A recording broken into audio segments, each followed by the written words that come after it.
নমস্কার বন্ধুরা, আমার চ্যানেলে আপনাদের স্বাগত। তো প্রতিদিনের মতো আজকেও একটা রেসিপি নিয়ে এসেছি। আজ বানাবো নিরামিষ ঢেঁড়স আলুর একটা রেসিপি। তো চলুন দেখে নেওয়া যাক আমি কিভাবে এই রেসিপিটা রান্না করি। এখানে নিয়েছি ঢেঁড়সগুলোকে দু টুকরো করে কেটে নিয়েছি। ঢেঁড়সগুলো কাটার আগেই ধুয়ে নিয়েছি। আর নিয়েছি একটা মিডিয়াম সাইজের আলুটাকেও এইভাবে লম্বা লম্বা করে কেটে নিয়েছি। কড়াইতে দিয়ে দিচ্ছি তেল।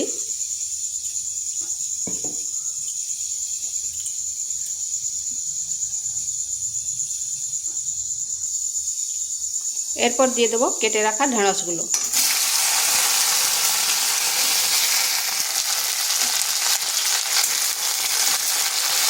ঢেঁড়সগুলো হালকা একটু নেড়ে নেব।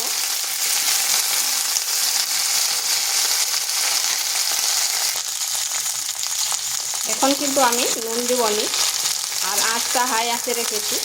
এইভাবে যদি ঢেঁড়সটা আগে একটু হালকা ভেজে নেওয়া হয় তাহলে মানে পিছল ভাবটা চলে যায়।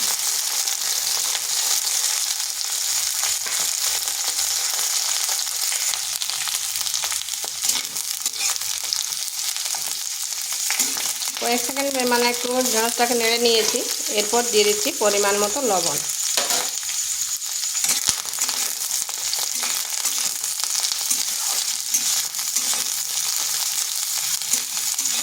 লবণটা দেওয়ার পর 1 থেকে 1.5 সেকেন্ড একটু নেড়ে নিলাম। আর এটা হয়ে গেছে। এরপর এটাকে নামিয়ে নিচ্ছি। এরপর ওই তেলের মধ্যে দিয়ে দিচ্ছি 5 ফোড়ন। এরপর দিয়ে দেবো কেটে রাখা আলুগুলো।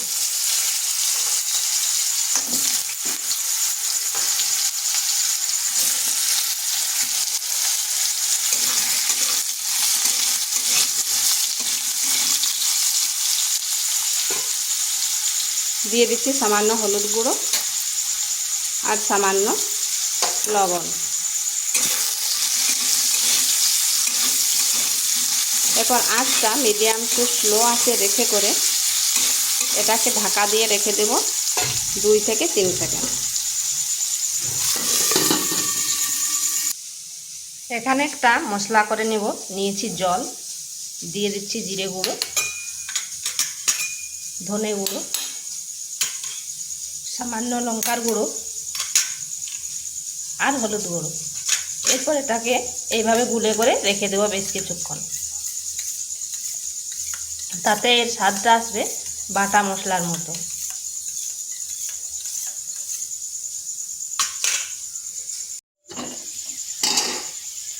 মাঝখানে একবার ঢাকাটা করে আমি নেড়ে দিয়েছিলাম।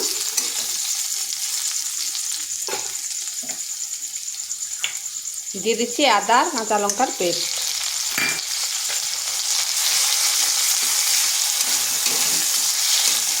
এটাকে বেশ কিছুক্ষণ নেড়ে নেব।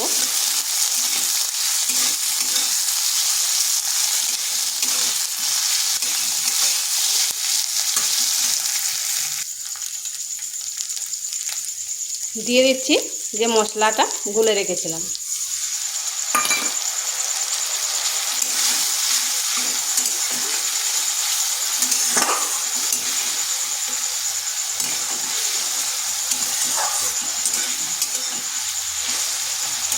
আঁচটা মিডিয়াম টু স্লো আঁচে রেখে ঢাকা দিয়ে এটাকেও রেখে দিচ্ছি 3 থেকে 4 সেকেন্ড।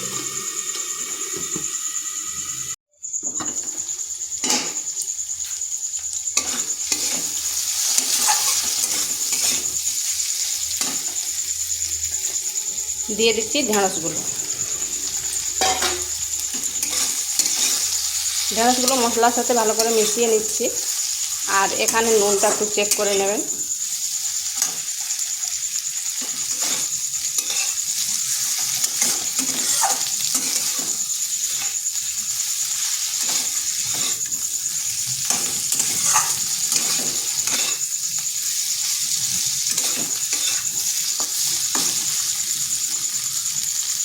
এরপর দিয়ে দেবো জল।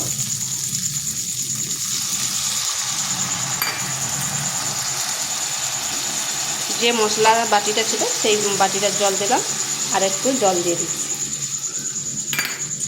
খুব বেশি জল দেওয়ার দরকার নেই, কারণ ঢেঁড়সটাও ভাজার সময় সিদ্ধ হয়ে গেছে হাফ, আর আলুটাও হয়ে গেছে প্রায়। আঁচটা স্লো আঁচে রেখে 3 থেকে 4 মিনিট রেখে দিচ্ছি।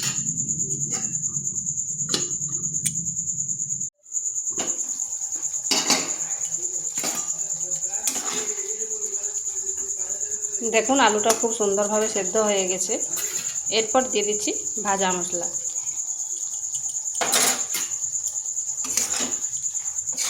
ভাজা মশলা দেওয়ার পর কয়েক সেকেন্ড রান্না করে নিচ্ছি। আর এটা একটু এরকম ঝোলঝোলেই রাখবো, মানে এটা মাখো মাখো হয়ে যাবে। তো এইভাবে একবার নিরামিষ ঢেঁড়সের রেসিপি করে দেখতে পারেন। এটা ভাত বা রুটি বলুন, খেতে দুর্দান্ত হয়। আর ভিডিওটা ভালো লাগলে লাইক, শেয়ার, কমেন্ট অবশ্যই করবেন। আর নিত্য নতুন রেসিপি পাওয়ার জন্য চ্যানেলটিকে সাবস্ক্রাইব করবেন। এটা হয়ে গেছে, এরপর নামিয়ে নেব।